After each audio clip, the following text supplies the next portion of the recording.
yung pista kanatong tanan. You know, reading the gospel with the technological advancements in our time, there are certain things that we can actually, or the young people can identify. Because when they ask Zechariah, who cannot yet speak at the time, the name of the child, he asked for the tablet. We don't know what's the brand, whether Samsung or Apple or whatever. It's a tablet, anyway. And then, when John was born, he actually is the one to make known the Christ. He is called a precursor. That's why if you are familiar with a computer, there is this thing that blinks. What do you call that? It's the cursor. No? It leads you to the word. But anyway, what is the most significant thing of the celebration of the solemnity today is there are only 3 solemnities pag yun, ha? Dili fiesta, dili pod memorial. Solemnity being the highest of the celebrations in the church that celebrate the birth of important people. First of all, our Lord Jesus Christ, Christmas. And then second, the birth of the Blessed Virgin Mary. When is that? Don't say December 8, ha? Kay Immaculate, yan ang pagsamkon. September 8. Okay. And the third is today. No?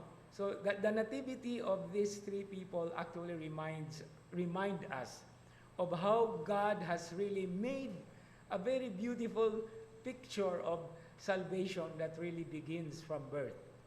And this is also the very reason why, even if all the other saints celebrate their feast or solemnities, they are not birthed into the world, but they are birthed into heaven. But this significant time of John's birth is always connected with how complete the gospel image or message in the New Testament is. Without John the Baptizer, the gospel will be something like 10% lacking. Because every gospel always begins with him, because he is the one responsible for introducing who the Messiah is. And in the Gospel of St. John, we have the most beautiful revelation, manifestation, when he said, "Behold the Lamb of God who takes away the sins of the world." And every time we celebrate the Mass, we always hear it. And we recognize it as we receive the sacrament, as we receive communion. Finally, there may be so many things to talk about in this particular event in the life of St. John. But there are 2 important names that we have to take into consideration. And we would like to ground our reflection today in this particular moment.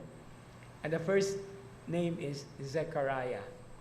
Zechariah literally means the Lord remembers.